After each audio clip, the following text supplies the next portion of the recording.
Okay. Thank you for joining us for this very important discussion. In Her Company is a growing platform for women discussing how we create, build, and live.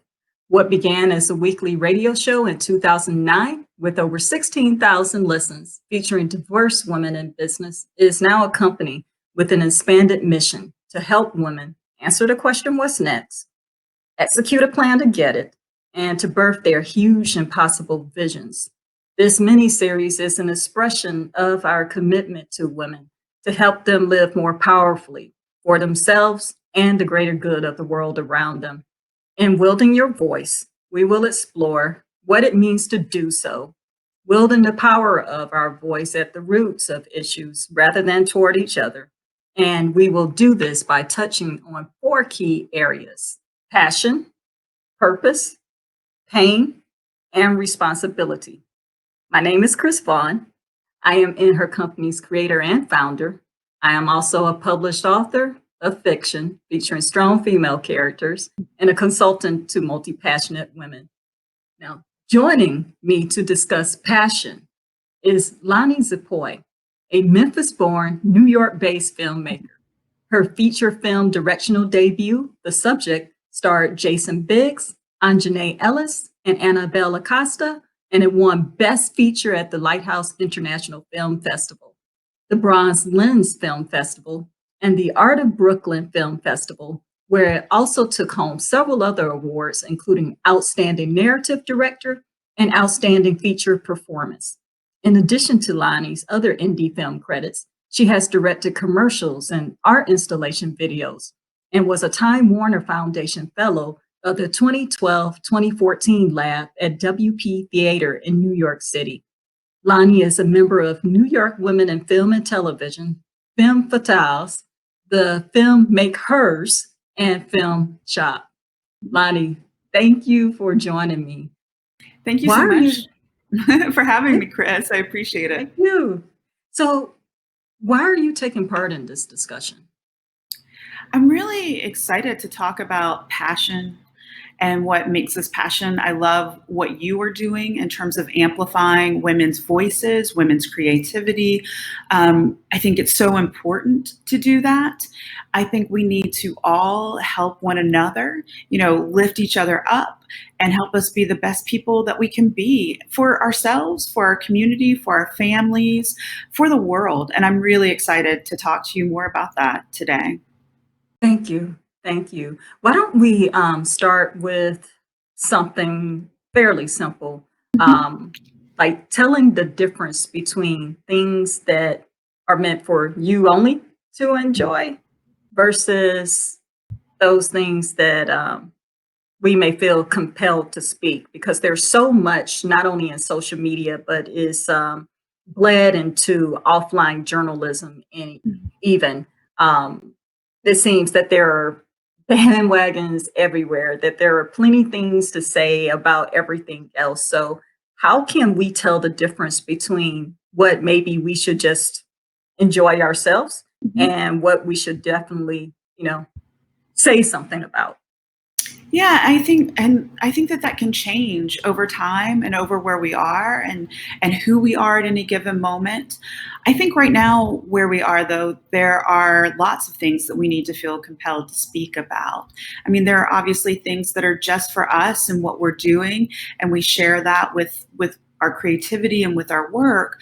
But I think that the United States, particularly, and even around the country, we've looked at things and seen injustices that have been revealed. We've always known that they were there, but given the fact that many of us have been home for many months, we're seeing them, and we have actual time to engage in a way that some people, because of the way that you have to work and grind, haven't been able to engage.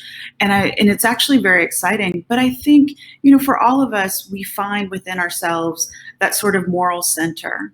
Um, and I think what we're being called upon now is also not only thinking about feeling compelled to speak about something that's wrong, but being compelled to speak about how we envision the world going forward.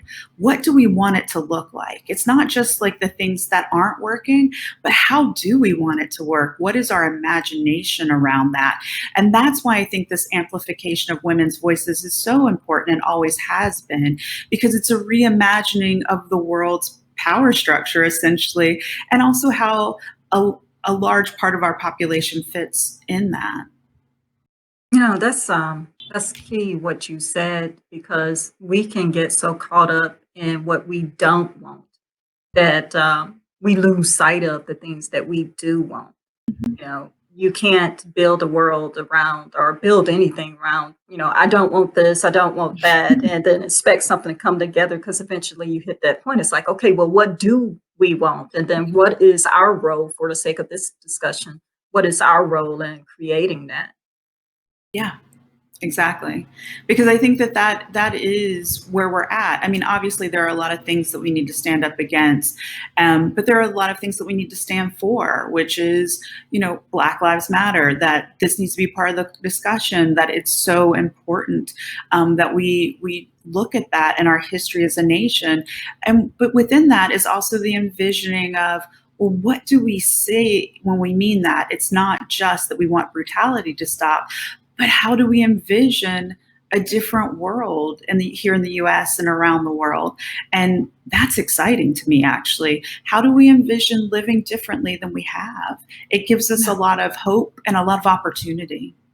Yeah, it's like an opportunity to reset, which is exciting. Mhm. Mhm. It's like this may have been how things were, but we're creating something new going forward, as messy as what it may be. In line with that, though, Mhm. and you hear this a lot when people cite names, well-known names, like thought leaders in Mhm. the space that they are venturing into. And so let's just say I'm your average person, and I feel strongly about whatever the subject may be. Mhm. And so part of that you would expect I've, researched, and, I'm looking at the thought leaders in the field and what they have to say. But so when I speak, and I'm building, of course, some of my friends or some of the people I'm around now, there's a certain type of lingo. So when I go to lend my voice, how do I form my words versus what I call borrowed passion, which is regurgitating what's already out there, or pointing to thought leaders who, while true enough, credible, but not necessarily my perspective. So, how do I shape my words and bring myself and my unique perspective to this without this borrowed passion? Yeah, I think that that's essential. I think this is in anything that we do. Our own experiences have given us certain interests, but also certain insights into how things work. Thought leaders come with their own, whatever their background was, and it can be really informative. And sometimes they can have big picture views, which are great, and can give some terms. Amplification so that the world can think about them. But there's nothing that really replaces our own experiences and our own claim to our worth and to our lives. And so I think speaking directly from yourself, from your heart, from what you have experienced, what you have seen, that authenticity can't be replaced, right? And understanding that we all have value. Yes, thought leaders get so many followers and have news articles written about them, but there are so many people that can affect change. We know that within politics, often what happens at the local level impacts what happens at the federal level. That's where it starts often. Exactly. It might be your school board, it might be your city council. So you being involved in those places, or you volunteering with your church or with your neighborhood community center, that has a huge impact. And we shouldn't lose sight that then all of those, everybody making those impacts is aggregated and becomes a bigger impact. And so I think it's really about the personal, about saying your own piece coming from your authentic self, your authentic experiences, but then it's also doing the work, which is not just the words, but the actions. Yeah. And those actions don't have to be on a global or national level. They can be in your community, they could be in your city, your state. They could just sometimes, honestly, Chris, they could be in your family. Because what I've Yeah. seen here in the US in the last little bit is that Thanksgiving dinners and other things have become very fraught because people don't have the same views. So how do you model and how do you learn to speak even within your own family? And that can be powerful. Oh, yeah, most definitely. Because what people don't realize is that the family was actually the first form of government.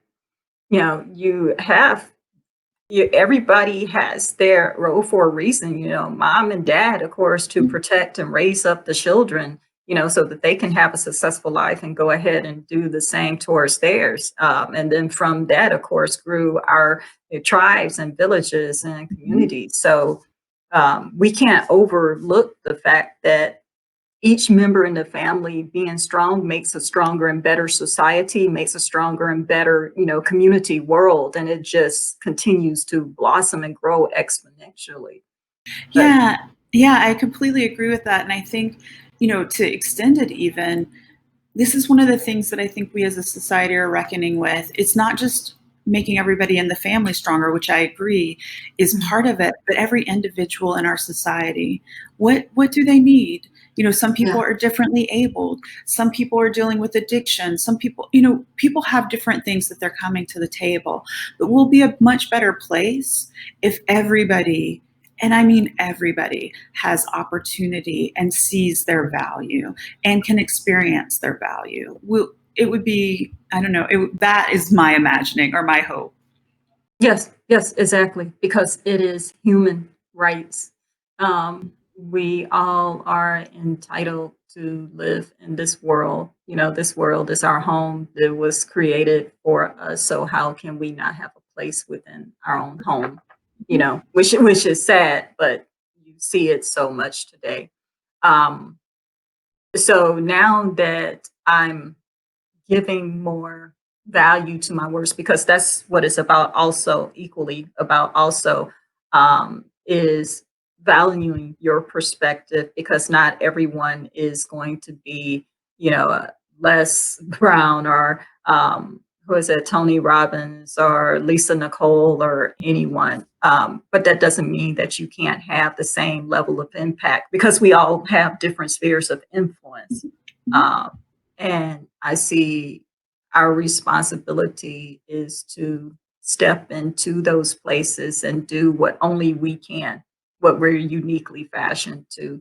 So, how do we invite others into this experience? Because in social media, it's real easy to see passion unchecked. Yeah, what once used to be, believe it or not, and this is wow, I don't believe it's even 10 years ago that I'm thinking about. You used to be able to get on social media and pose a question out to the world, and people would come from all over and give their opinions, and it was a nice flow of discussion. The conversation was great. The disagreements were just disagreements, and that was okay, on to the next discussion. Then we reached a point where social media became not so social. Mhm. And you see it, while it's great to have zeal for something, because passion by nature is out of balance, and what it is what drives you. Um, you see people literally beating each other over the head with their words, and then you see the insults. But the people who are giving them are the same people that are like, "Hey, come see things my way." And I'm like, "No, I'm not seeing things Mhm. your way. I can't even consider that." So, what are like, how do we invite or extend the invitation to others to join us, in whatever it is that we're passionate about? Yeah, I think that that's really brilliant, that word invitation. It's one I use a lot in my own work. Whenever I'm doing a project, the first thing is, what is the invitation? What are we asking people to do, to be a part of? How are we asking them to engage fully as themselves? And what is what is it that we're going for? Because I think before inviting anybody, you have to understand what those parameters are. And Yes. I think as you point out, there was a point in time where social media felt more like a discussion and less like a diatribe or a monologue, really. Exactly. And we've gotten more to that, and I understand how that's happened for people and whatnot. But yeah, I think listening is really, really important, which can be hard on social media. And also knowing that sometimes even people that we either disagree with or whatnot, they might not say something perfectly, and that is okay as well. Yes. And I think that those are things that are really important. I think a lot when I was making my movie, The Subject. I thought a lot about being a first time director. So many things to consider. But one of the things that when I was watching it, if a shot, like for the most part, I'm really happy with the way that it turned out. But as anybody who's ever created anything, you're an author, there might be a Yeah. sentence that you might want to go back and say, like, oh, I would change that. Because for Yes. different Yes, people, there when you are. when you revisit it, right? Like you're like, oh, Yeah. but I've come to start to say things like, well, is it a fatal mistake? And what I mean by that with the film or with the book is, does it take the audience out of it? Does it make Mm. them leave Mhm. what the story you're telling? And if it doesn't, okay, next time I'll think about that. But if people stay in the story, that's great. So I start thinking about when people post things on social media, what is a fatal mistake, and that what is just unconscionable and what is not. Because I think that this is the invitation that we want the world to be more united and joined. We're not going to agree on everything, but we Right. want us to recognize each other's humanity and right to exist and right to express ideas, even if we disagree with them. And so I think a lot of that does come from listening. A lot of it means not just silencing somebody based on one tweet necessarily. It doesn't mean they can't be held accountable or called out on it. I think that that's completely fine, to go back and say, well, this is the reasons why. But I Right. think it's also remembering teaching moments, which I know it can get really tired to do teaching moments and to fill people in all the time. But I think that that means all of us have to join in with the invitation and the teaching moments, and it shouldn't be left up to a select few. And by select, I mean there are a lot of people, but I Right. mean it's Right. I all get of what you us that mean. have that responsibility. And I think if we bear more of that, and I think some people are, then it will be better. Because I know a lot of times over the past years, there's been this question of, well, do I just remain silent in this moment? And I think people are more likely, if they see something that's absolutely wrong, or immoral or something of that nature, they're much less likely to stay silent. Which that is the great part of it. Yeah. Yeah. That's great because one of the things which is part of the reason why we're having this discussion is that there are so many things that you can speak on. And while that may change over time, um, it requires energy to speak, especially if you're Mhm. going to get heavily involved in something. And so, whatever you're going to stake your flag in the ground for, Mhm. um, you become known in some way for that. And so, it's fine. Maybe there are several key issues that you care about. But when you see people time and time again, and every day is a new thing, that tends to have people distrust your voice. And they have to wonder, well, okay, yesterday you were off the wall about this. Today you're saying we need to address this. And, that too gets to be tiring and exhausting. So, the impact of our words, which actually perfect for the next question I had for you, Mhm. which is, what I'm talking about, what we're discussing is also harnessing the power of passion, because you can harness passion as power, but passion can be also powerfully overwhelming. So, how do we strike that equilibrium? I will say. Again, this is something that may be a fine line. And in certain circumstances, there is a fine line between certain things. Like, for example, having high standards is one thing, perfection is another. And so both of them can be carried out by similar actions, but one will do you in and the other one will like, okay, I'm my own challenge, you know. So how do we harness passion's power without being powerfully overwhelming? Yeah, I mean, I think this is really interesting. My mom actually has a saying. I have to give her a shout out, which is perfection is Yay, mom! overrated. Yeah, yay, mom. So, we've thought about actually doing a YouTube series of her instances of perfection being overrated, Yeah, you which should. I watched it. Oh my gosh. I know. I think it would be really charming. Yeah. Heck So, yeah. yeah, I think that this is really interesting in that I think a lot of us really get a lot of our power from passion, our drive, our willingness to get up and do things, particularly the folks that I encounter in the creative fields. They're passionate to tell a story or to make it look as beautiful as it can, Yeah. or, to write a sentence that will gut people, that people will be emotionally touched by. And that's so exciting. But it's not the only thing that makes the world go round. It is part of it, and understanding it and using it in that way that feeds us. But, even piggybacking on your previous question, there is emotional labor that is Mhm. done with your passion, not only for you and the Yeah. emotional labor that you carry from being so passionate, but if you are speaking out on Twitter all the time or to your family, there's emotional labor for them as well in handling and dealing with your passion. And there's nothing wrong with any of that. It's just that we have to understand what the balance is. And I think, particularly as we've been in the pandemic, it's made people question, even myself question, what is that balance? Where Mhm. do I show my passion and where do I take a step back and say, okay, I need a break. Other people need a break. This is Right. too much.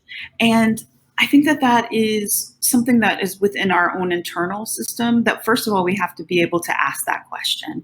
And I know for years, I never asked that question. I was just passionate and doing my thing, never even gave a care to the fact that it might be overwhelming or draining for other people. Yeah. And I think right now, one of the things that with companies I've been working with that we've been talking about is this idea of fast versus slow. And that understanding that other people, especially when you collaborate, but other people move at a different speed than you do. Some may Yes. move quicker, some may move slower, some may seem more passionate and pushing and etc. But to do anything, we do things in groups and with other people. Even when we're solo, we have to have other sort of partners that we work with.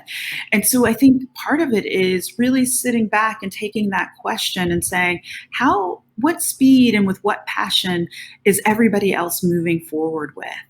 And once we start to ask and unpack those questions, it's really helpful. I have to say, for me, it's been really great because you realize that not everybody's moving at the same speed. Yesterday, I had a creative conversation, a Zoom with 6 or 7 other collaborators.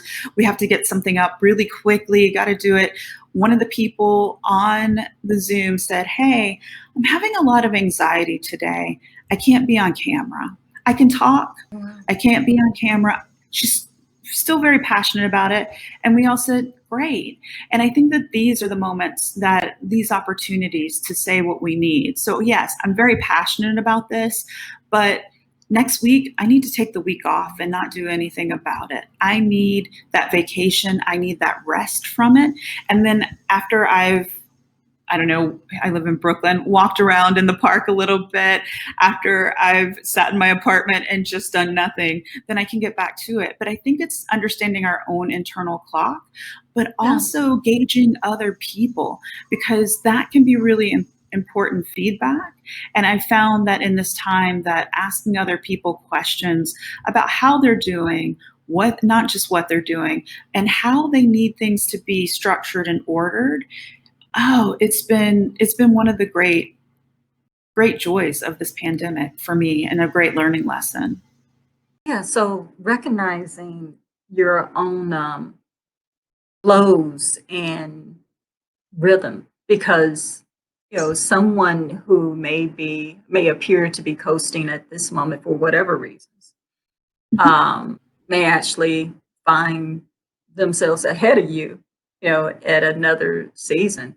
Oh, But the mhm. value of adding margin into your life, I think social media, and it's not the only thing, it's anything that we can consume too much of. A good thing can also be bad for you, but the ideal of margin in our lives, I think we're coming back to that. The way that we've come to this point is, of course, unfortunate, but Mhm. I see it as, a great blessing as well because everything that we add to our lives from this point on is intentional. It shouldn't be a rush to get back to normal because often that takes the form of it's just a rush back to habit. And It some habits we don't want to continue. Yeah, and I think that that rushing has been a real disservice to all of us. It hasn't given us the chance to really engage fully and to really own what we're doing. Or, Yeah. for an example, I've been taking the most leisurely dinners over the Oh, last few months. nice. And Nice. I mean, and I always end with a really, really big salad. And I mean, I'm talking, it takes me an hour and a half to eat.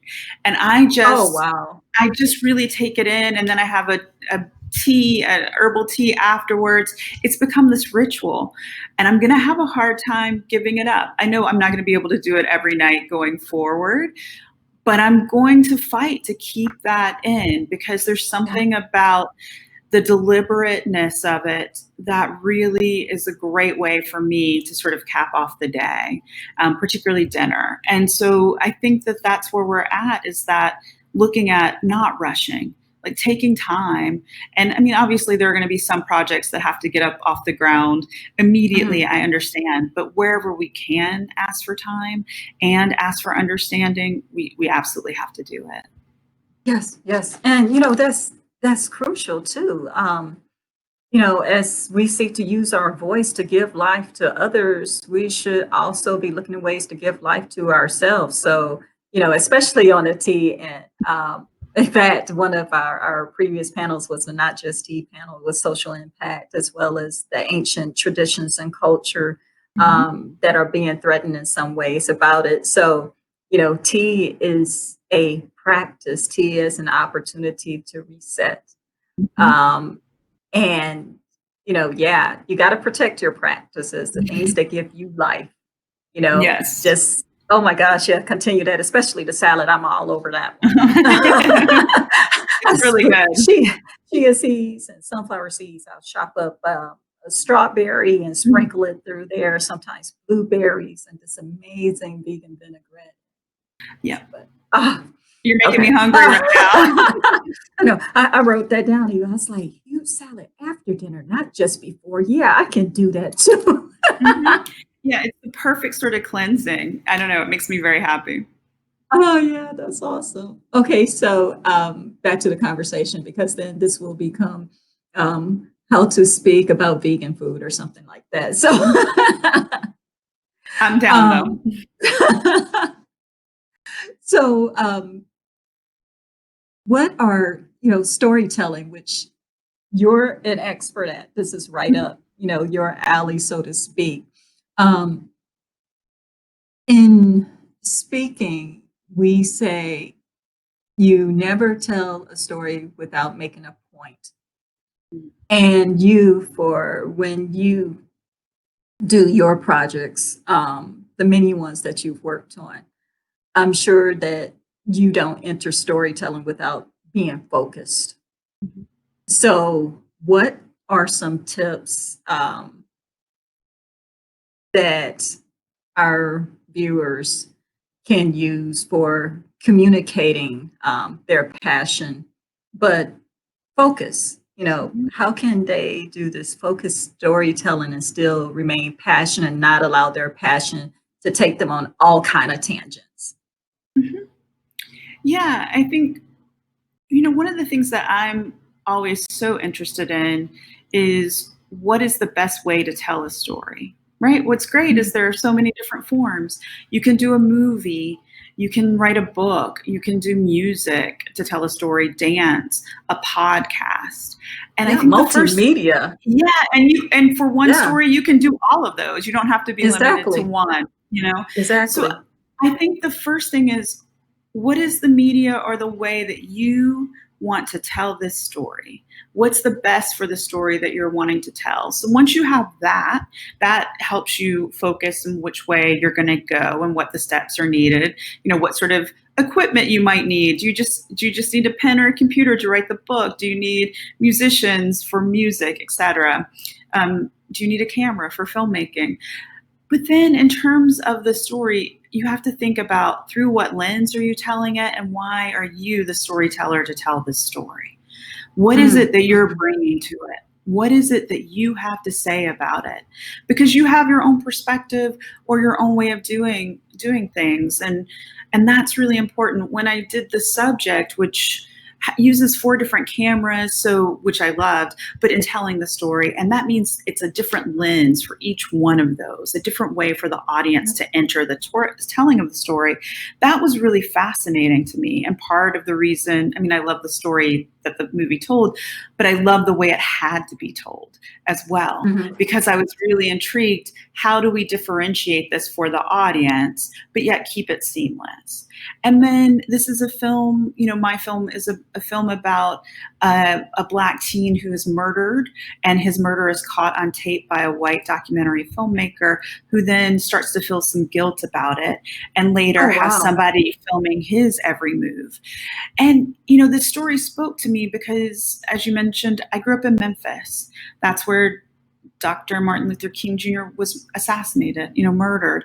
Mhm. And so a lot of the issues in the film, I felt I've examined throughout my life. I still have a lot of, as a human, a lot of development and growth to go through, but they spoke to certain parts of my life. Also, I'm a white filmmaker, like the white filmmaker in the film, and I had to examine within myself, how am I like this filmmaker? How am I different? And what is my point in talking about this filmmaker? And some other people had suggested that I make this person, that filmmaker, just really evil and just really about the money and stuff. And we didn't do that. And the response has been, honestly, that many people identify with him and now are questioning their own choices in life, whether Awesome. they've had a cell phone on an incident or whatnot. So just thinking about what is your perspective and how do you tell the story? Because even as I've described in my movie, it could have been told in about 50 different ways if there had been 50 different directors who had told it. I was going to Yeah. tell it this one way, and to trust that, and to trust that you have the way to tell this story as long as you've done the work, the deep work of analyzing that. But first, I think you have to figure out, well, what serves the story the best? And then how do I serve the story the best? And I think those two things hand in hand can keep you on the right path. And then of course, find, if it is a collaborative art, find the people that you're really in alignment with in terms of collaboration. That's really key, um, Yes. because that's the only way for the vision to succeed. Yeah, because that alignment has to be there. And I also like what you said about, how we choose to tell the story, because it can be told multiple ways. And, that takes time. It takes courage also to tell any story that has, some depth to it. But to give it your way, deliver it your way, and in such a way that it doesn't become contrived, because people can tell when you're trying to fit an agenda into something or trying to insert a certain agenda, point of view where it doesn't belong. And, Yeah. creatives, of course, may understand that a little bit better because, even in writing books, we create the characters, but once we do that, they take on a life of their own and they speak to us. And if we follow that, then we can come up with ideas and storylines and plots that we wouldn't have thought on. Mhm. However, there are times when you want a character to fit a certain way, and then the words are on the page, they're just words on a page because Yeah. they don't ring true. It's true. And I think the other thing when you're working in just for filmmaking particularly, you have to know everything front and back, completely, so that when an actor comes to you and is like, I want to make this change or I want to do it this way differently, you know that it's going to be okay to try it that way because it Yeah, doesn't throw off the narrative. So that's the other right. thing is really know your characters, your story better than anyone. It's almost as if you have it tattooed in your heart, because you know it. And once you do, Heck it yeah. just makes the flow go better. So, do you have personal experience? Maybe something definitely something relevant to this conversation, but a personal experience within the scope of what we're speaking about today that yielded a valuable like lessons learned. Mhm. I have multiple. I think that's the great thing about getting older is having these experiences, even if at the time they seem very challenging, is the wisdom that you're through them or that you've gained something from them is just wonderful. For me, probably, I'm dealing with head injuries. I've had multiple concussions over the last 9 years. The Oh first one wow. was fairly significant. I'm lucky to be alive. They happened in myriad ways. Just my friends joke that I just take things in the body because I've also been hit by a car, run over by a garbage truck, like just all sorts of Wow. things, like things that have happened that don't happen to other people. But I'm alive and I'm here, That right? means And the I made a calling movie. on your life is huge. Yeah, You have a huge exactly. calling on your life. Yep. Exactly. So I've taken that. And one of the things I would say about the head injuries is that I'm a different person than I was before them. I'm altered, I'm changed. I'm differently abled than I was. However, all of those life lessons that I've gained from that have been really helpful. I'm able to laugh at myself in a way that I couldn't do before. I don't think I had a great sense of humor. I was pretty much into the perfectionist mode before my concussions, and so that's why I had very little sense of humor about myself. It was perfection or nothing else, and so I think that letting go of that has been really helpful. I think also understanding that when I work with people, that they're bringing their best, and every day that could be variable based on whatever's going on in their lives. Some things I will know, some things I won't. So it's made me a little bit better, I think, as a collaborator, a little more understanding, which I think we all need. And those sorts of things are really great. It's also taught me that you can come back, that Yeah. you can really come back from things that can be very devastating. And like I said, and be okay with not being exactly who you were before. And that Mm. takes Mhm. time. And that doesn't have to be a physical entity. It could be a relationship that completely alters who you are and changes you in some way or another. But that to me has been probably the greatest lesson of my life, is that you can come back and be okay with being different, and still be productive in the ways that you want to be productive, or just be a contributor, or just do what you want and figure it out. And so those things are really, really important to me. And also to understand that a lot of times when people meet me, they will have no idea that I've experienced that. And that's been a great lesson when I go out in the world, because I don't know what somebody else has experienced just by looking at them. I have no way of Exactly. knowing. I have no way Exactly. of knowing. And so, you know, when I bring it up, people are like, oh, that's a surprise. And I feel like I bring it up, and I'm bringing it up more now, and with some of the things I deal with, hopefully that other people will feel okay bringing up whatever they're dealing with if they feel like it's appropriate, because I think this Mhm. openness also helps us understand that when I see somebody walking down the street and I'm like, oh, I want to walk really fast past them, like maybe they have something going on. Yeah. Maybe they need help walking down the street, and to consider those things. So I would say that, yeah, my concussions have been sort of my greatest challenge, my greatest gift, and definitely my greatest teacher. Wow. Wow. Thank you for sharing that. Um, kind of don't want to ask this last question because that was so value packed. But for women who will follow in your shoes, as well as the ones that are already on their own journey, besides the insight, the wonderful insight that you just shared, do you have any final words of wisdom for women about using their voice? Yeah, I think in terms of that, my greatest words of wisdom really is look at what you can control. What is within your control? Because when I was making my movie, that's what I had to think about every day. It's it's very challenging to get an independent film off the ground. It's very challenging, you know, sometimes just to wake up and get out of bed and go to work. But you look Yeah. at what are the things that are within my control today, and just take that step within that. Within that, it's sort of like running a marathon and not running the 26.2 miles in the first steps, right? You've got to Yes. Yes. you've got to do the first step.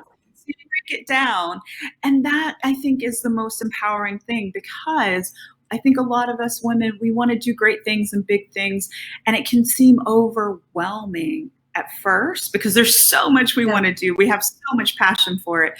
But if we break it down into bite-sized chunks and we look at today, I look at my calendar and I say, what is it today that's within my control that I can get done? Yeah. Okay. And then I'm just gonna put one foot in front of the next, and I'm just going to do it. And that was, to be honest, I learned that in my recovery from concussions as well. Like, I don't know what today is going to hold for my brain, but I'm just going to get up and do one step and see where that one step led me. And then it led me to another. And that, I don't know, that can feel empowering, but it can also feel like when you get to the end of the day, you can look back and you can see, oh, I took my 10,000 steps for the day, whether that's creatively or Exactly. physically or whatever. You can Yeah. look back and say, oh, I did that. But yet, okay, I didn't do 100,000 today because I didn't need to. I needed to do what was in my Right. control today. Right. To do what was is within your reach. Within your reach. And then as you build on that, more becomes within your reach. And that's what's exciting. You don't go, I mean, without celebrity, let's say, you don't have a million followers on social media to begin with. You build it, you Right. do photos, tweet, you do other things, and people start to like your voice, and then it grows. So yeah, I think that it's that one step at a time. Awesome. Awesome. Well, Lanie, thank you so much for being here with us today. Thank you for sharing your thoughts, your wisdom, your insight, and your time. We will continue to follow you and wish on the great things coming your way. We want to see you across every stage, winning all of the awards because it's well within your reach. Well, thank you, Chris. It's been really a delight. I love the questions because I don't get to often speak about passion and other things like that. So thank you. And thank you for what you're doing in terms of bringing really fabulous women to the fore. I've enjoyed listening to your podcast, and I can't wait Oh, to hear thank more. you. Thank you. So, I hope you found today's conversation insightful toward helping you better wield your voice. I invite you, of course, to become part of this growing platform for women that we're building at in her company. And I look forward to your feedback on this and any of our other segments in the series. So, once again, my name is Chris Fong. This is In Her Company.